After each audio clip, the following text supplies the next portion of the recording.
O pão da vida está aqui, amém?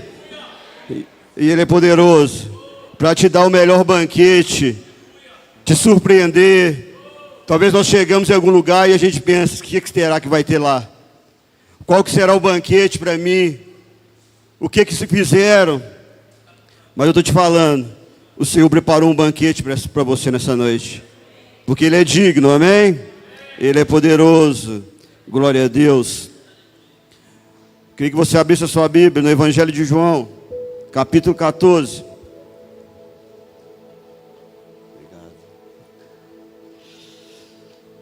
Evangelho de João, capítulo 14.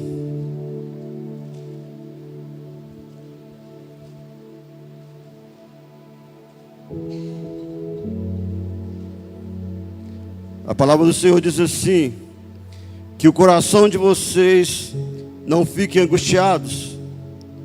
Vocês creem em Deus, creem também em mim. Na casa de meu Pai há muitas moradas. Se não fosse assim, eu já não lhes teria dito, pois vou preparar um lugar para vocês. E quando eu for preparar um lugar, voltarei e os receberei para mim mesmo, para que onde eu estou, vocês também estejam. Amém? Glória a Deus. E Tomé pergunta, no versículo 5, disse Tomé: Senhor, se não sabemos para onde vais, então como podemos saber o caminho? E Jesus respondeu: eu sou o caminho, a verdade e a vida. Ninguém vem ao Pai se não for por mim. Aleluia, amém. Senhor Deus e Pai, nós cremos, ó Deus, que o Senhor tem algo para nós, ó Pai. E nós nos rendemos a Ti, Senhor. Nós nos submetemos a Ti, ó Pai. Ó Deus, esse ambiente de adoração é Teu, é para Ti, Senhor. As nossas vidas são Tuas, ó Pai. E, ó Deus, nós nos rendemos, ó Pai. Ó Deus, nós abrimos os nossos ouvidos à Tua voz. Nós abrimos o nosso coração, ó Deus, a ser receptivo à Tua palavra, Senhor. Move neste lugar, ó Pai. E, ó Deus, em nome de Jesus, eu te peço, ó Deus, cubra esse ambiente, Senhor. Envolva esse ambiente com a Tua glória. Envolva esse ambiente com a Tua presença, Senhor. Envolva, ó Deus, com a Tua presença, Senhor. Que a Tua presença, ó Deus, seja, Deus, de maneira perceptível, ó Deus, ao nosso corpo, perceptível ao nosso espírito dessa noite. Ó Deus, nós nos rendemos a Ti, em nome de Jesus, amém. Poder se sentar.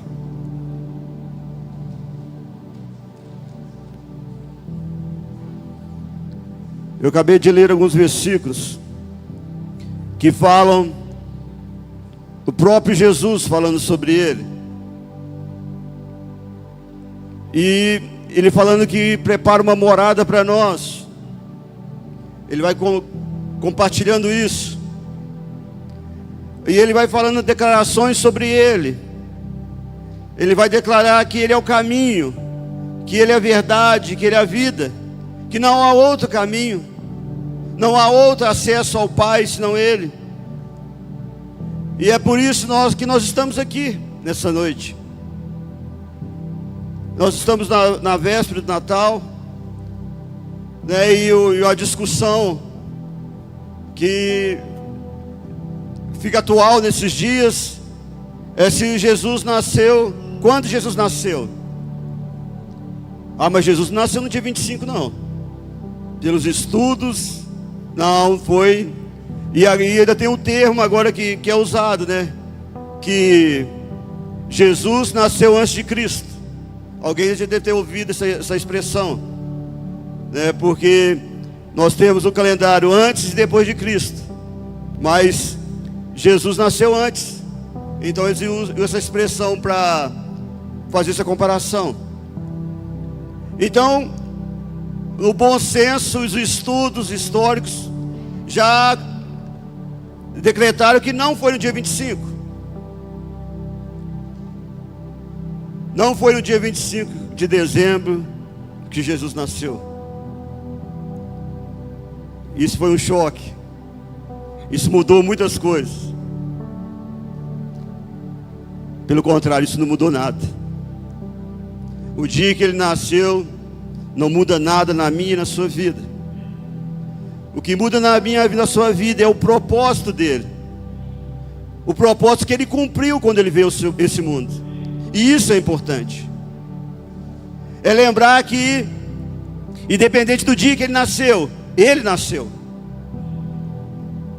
Independente da hora, ele cumpriu o propósito a qual o Pai o enviou. Amém? Você crê nisso? E isso é o fato. Isso é fato. Porque a data ainda vamos discutir. Vai aparecer um historiador e vai pôr um mês para trás, ou 2 anos para frente, para trás. Mas o fato é que o dia que ele nasceu começou a trajetória de um plano de salvação. Ali começou um plano de salvação. E é fato que ele nasceu. E isso é importante para nós. Esse é o nosso objetivo, é crer que Jesus nasceu.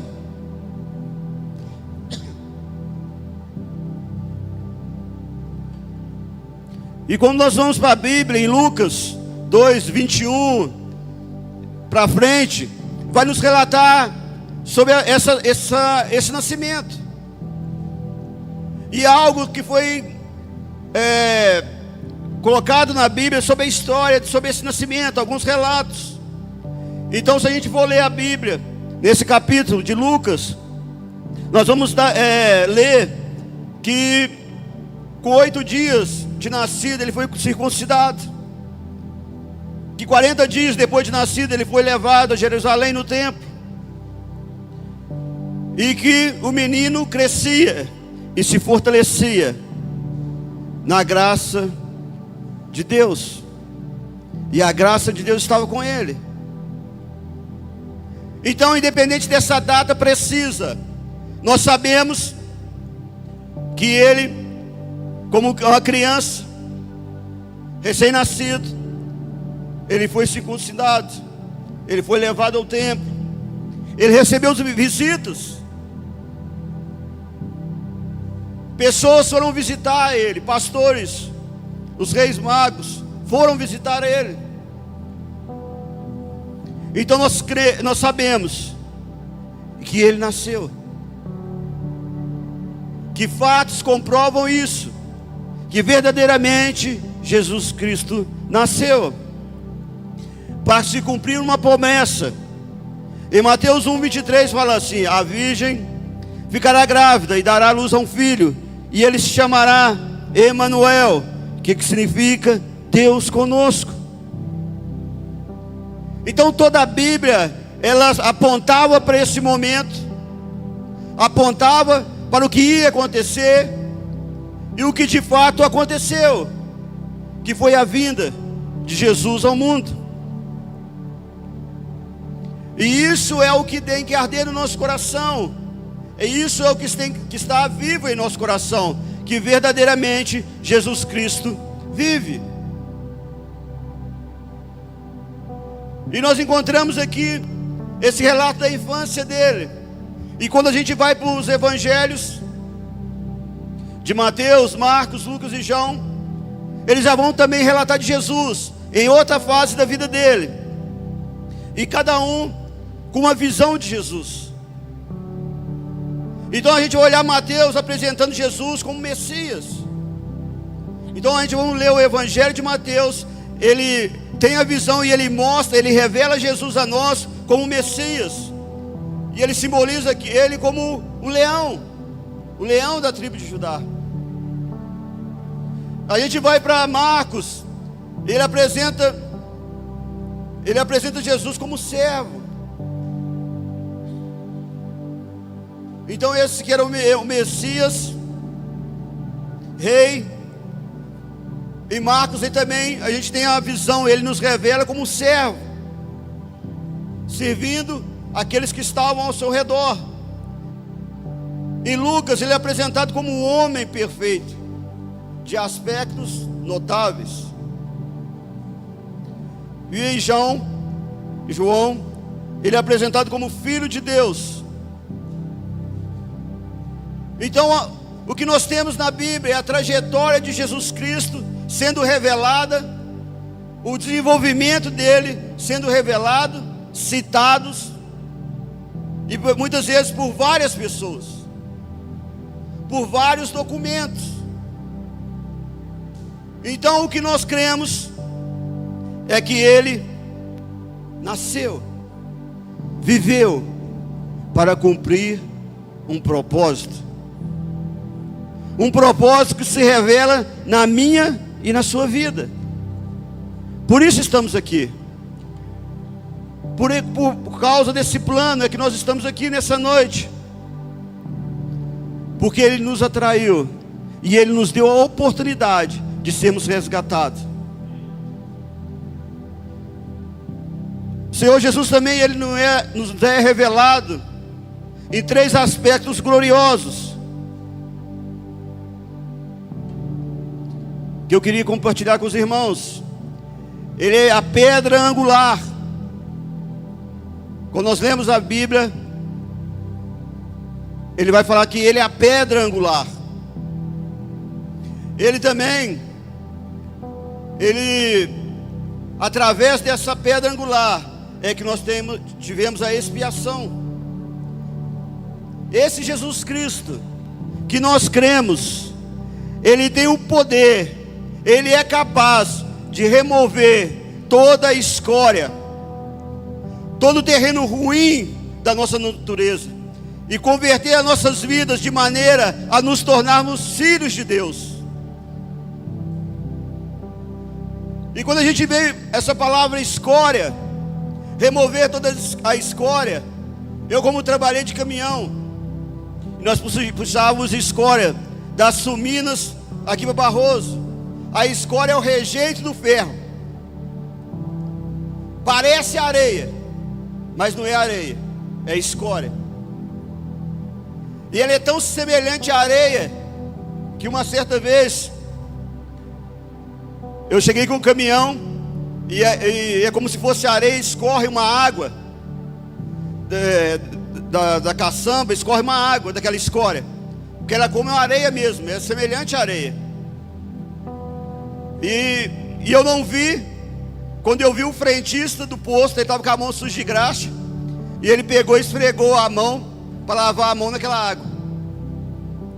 E eu pus a mão na cabeça, falei, meu Deus, porque aquilo ali é como fosse o ferro moído mesmo, fininho. E quando ele acabou de esfregar a mão dele começou a inchar, porque um monte de ferro entrou na mão dele que ele não percebeu, porque não dava para ver, mas o efeito daquela escória deu para ver. E aí ele punha a mão na luz assim, e começava a ver o brilhando as ferpas na mão dele, fininha. E isso é uma escória. Rejeito.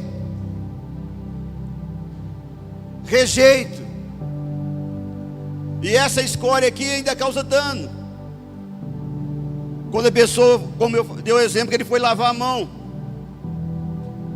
E esse Jesus, ele é capaz de pegar a escória, aquilo que é rejeito, aquilo que é rejeitado, aquilo que de uma natureza vil, de uma natureza ruim, pegar isso e converter em algo precioso, maravilhoso, porque essa escória, através de Jesus Cristo, através da morte dele, através da nossa conversão, ele nos torna filhos dele.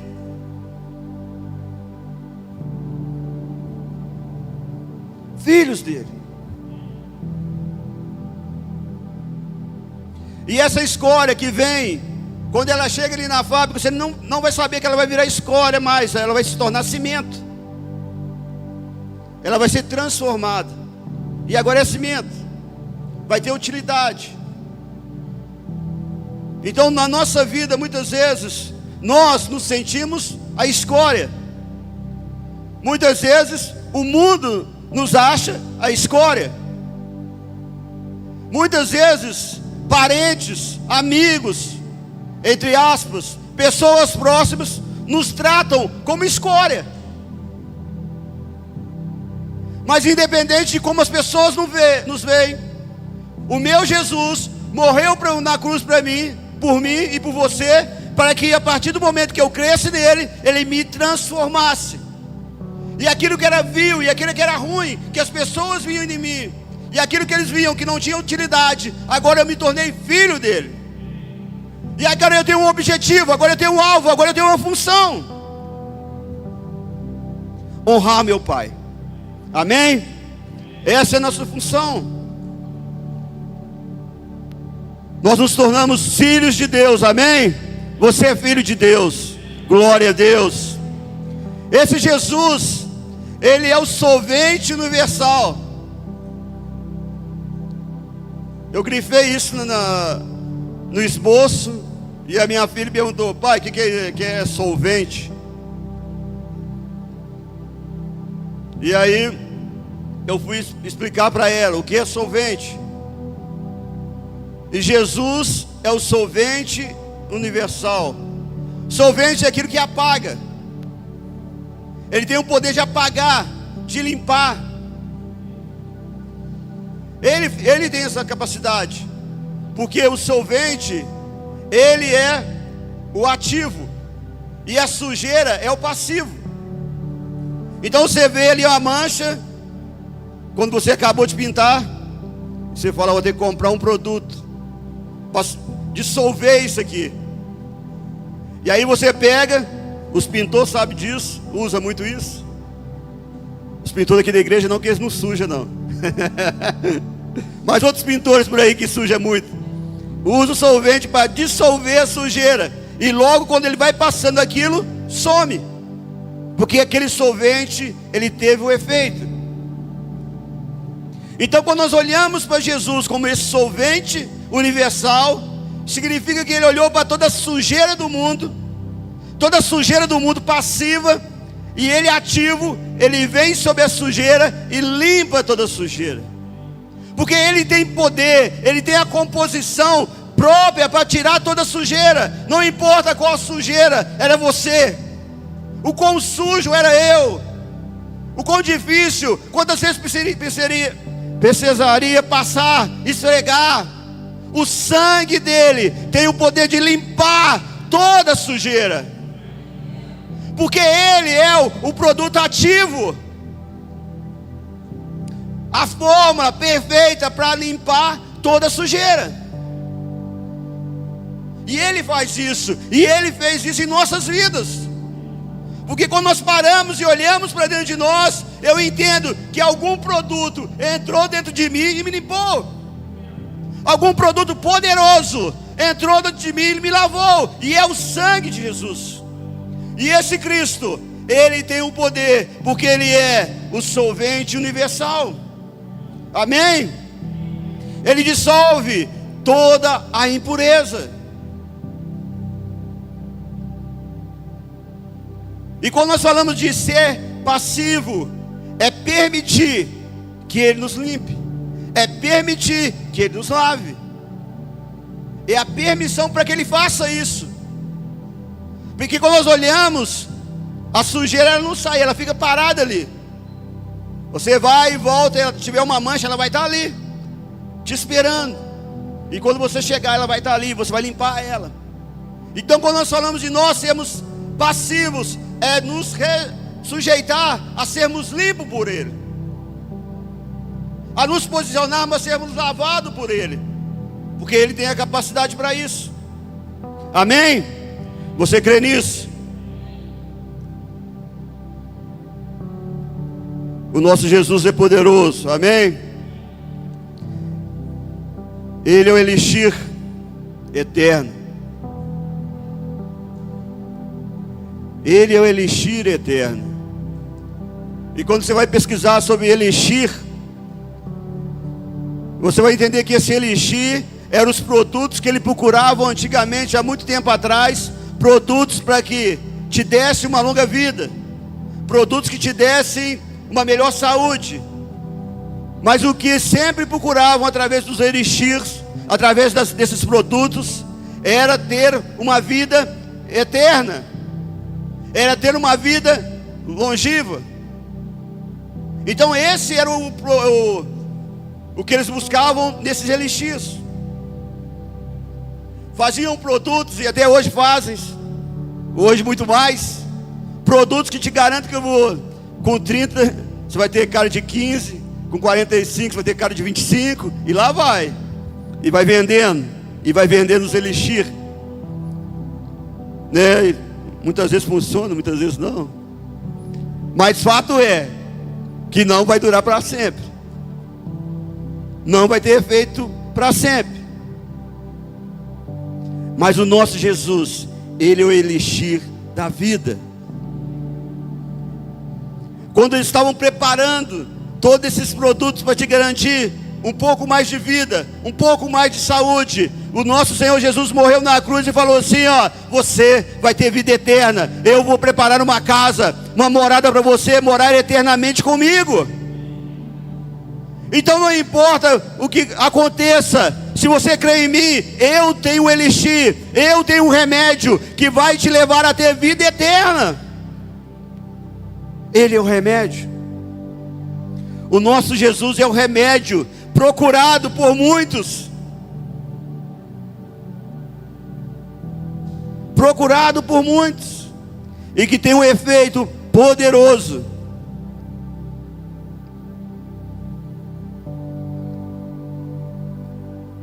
E esse elixir, ele vai nos dar a capacidade de ter vida eterna. E nós poderemos morar com Ele. E para onde nós vamos, não vai haver mais sofrimento, nem choro, porque nós estaremos na presença dEle. Este é o lugar, esta é a morada que está sendo preparada para mim e para você. Esse é o plano que esse Jesus preparou. Amém? Ele é poderoso. Este Jesus, ele é relatado na Bíblia, nos seus ofícios, naquilo que ele fazia, naquilo que ele representava. Ele veio e se revelou a nós como um homem, totalmente homem divino, verdadeiro, mas também como um verdadeiro Deus. Então essa totalidade de homem e a totalidade de Deus estava em Jesus Cristo, amém? Porque Ele é o próprio Deus, e se fez homem, habitou no meio de nós, e morreu por mim e por você, e nós glorificamos a Deus por isso, porque Ele é bom. Ele se fez profeta. Jesus foi profeta no nosso meio. Se a gente for ler em João 4,19, João 4,19, uma pessoa que na Bíblia entende, e os olhos dessa pessoa se abrem, e ela faz essa declaração. A mulher então lhe disse: agora sei que o Senhor é um profeta. E nós sabemos da mulher dessa samaritana, isso é muito pregado aqui na igreja. Muitos pastores gostam desse texto, eu sou um deles. Então nesse ponto, nesse diálogo, essa mulher tem essa revelação. Ela é confrontada com o poder de Jesus, com o amor de Jesus, e ela fala: vejo que és profeta. Então esse nosso Jesus é profeta. Ele também esteve nesse mundo como sacerdote. Se a gente olhar lá em Hebreus 7:27, nós vamos ver que ele foi sacerdote.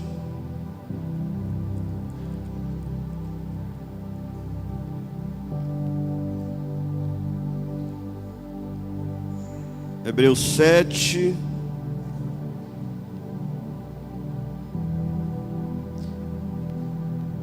que não tenha necessidade, como os outros sumos sacerdotes, de oferecer sacrifício todos os dias. Primeiro fez isso uma vez por todas, quanto a si mesmo se ofereceu. Então esse nosso Jesus, que é sacerdote, Ele não precisou manter os sacrifícios diários, mas Ele se sacrificou uma vez por mim e por você. Amém? Ele é maravilhoso. Ele é o rei.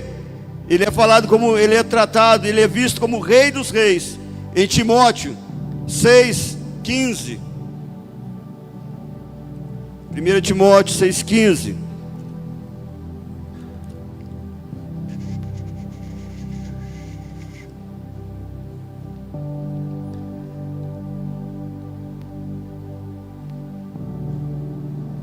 Primeiro Timóteo 6,15. A qual no tempo certo há de ser revelado pelo bendito e único soberano, o Rei dos reis e Senhor dos senhores. Ele é o Rei dos reis e Senhor dos senhores. Esse é o nosso Jesus. É por Ele, para Ele, que nós estamos aqui. Porque nós amamos, porque nós cremos nele, e porque nós reconhecemos o seu senhorio sobre as nossas vidas. Nós reconhecemos que Ele é a expiação, a obra da expiação. Ele morreu por nós. Essa obra, ela foi concretizada por mim e por você.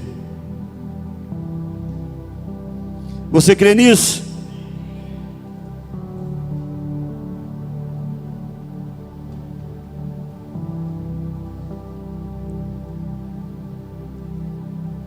Por que acreditar nisso? A gente vai falando sobre Jesus, por tudo aquilo que Ele representa, por tudo aquilo que Ele é.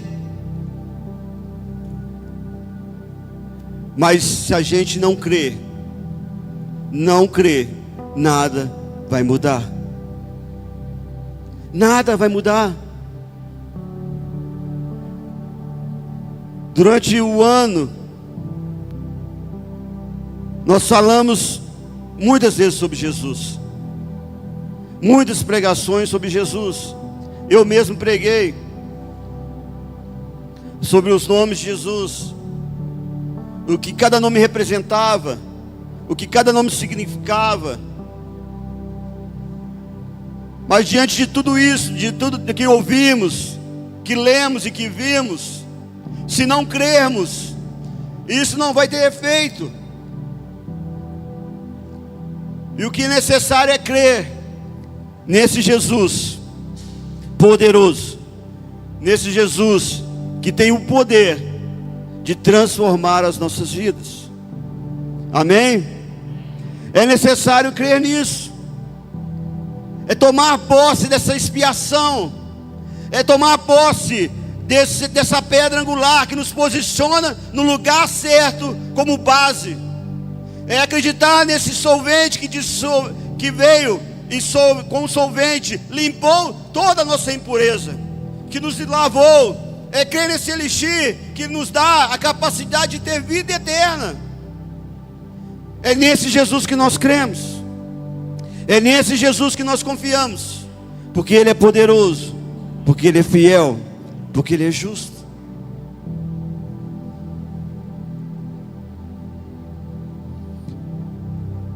E esse Jesus,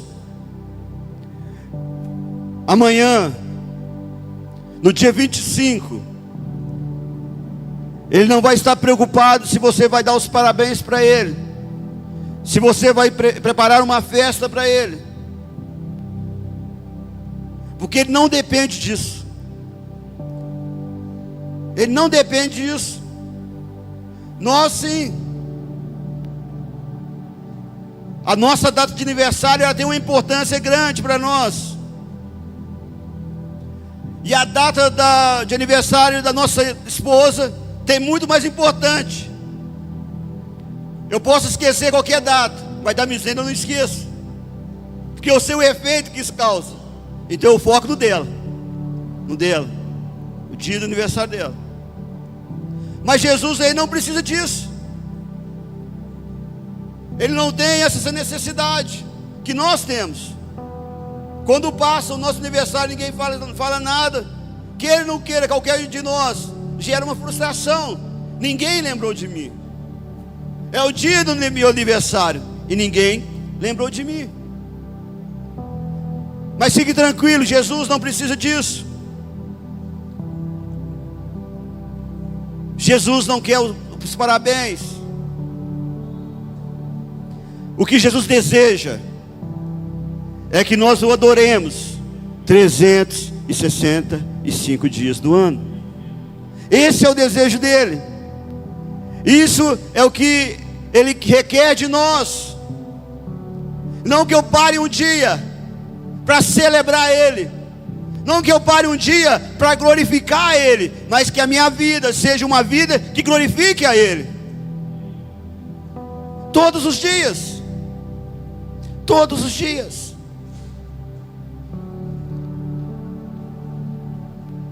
Ele quer que a nossa vida se renda a ele, que nós adoremos ele em espírito e em verdade, e que nós sejamos seus filhos, que o imitem, que nós possamos reproduzir aquele que ele é nas nossas vidas. Amém?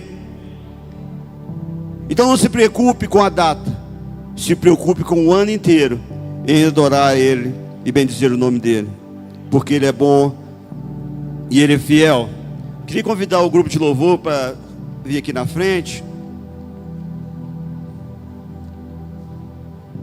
Está aqui. Então, meus irmãos, minhas irmãs, esse é o desejo de nosso Jesus. Ele é bom, ele é digno. No começo do culto nós cantamos aqui que o Senhor é bom. Nós declaramos que ele é santo. E o terceiro louvor falou que ele é digno. Você declarou que ele é digno. Então o que o Senhor Jesus quer de nós, que nós reconheçamos ele como digno de adoração, digno de louvor. E isso não requer de nós uma noite de adoração, isso não requer de nós uma noite de louvor, isso requer de nós uma vida de adoração, uma vida de louvor, uma vida de entrega, uma vida de submissão a ele. Não foque em uma data, não foque em uma noite, não foque em um dia, foque em uma vida com ele. Se renda a ele em todo momento, se renda a ele em qualquer lugar, se renda a ele em todos os dias. Louve a ele em todos os momentos, em todos os dias. Não separe uma data, não separe um mês, separe uma vida para ele. Ele quer a sua vida, ele quer o seu coração, ele quer a sua vida que ele lavou, que ele preparou e que ele transformou em filho. E quando ele pegou nós como criatura e ele nos transformou em seus filhos, ele quer que eu e você hajamos como filho. E o desejo do filho, o papel do filho é honrar o pai, é honrar o pai.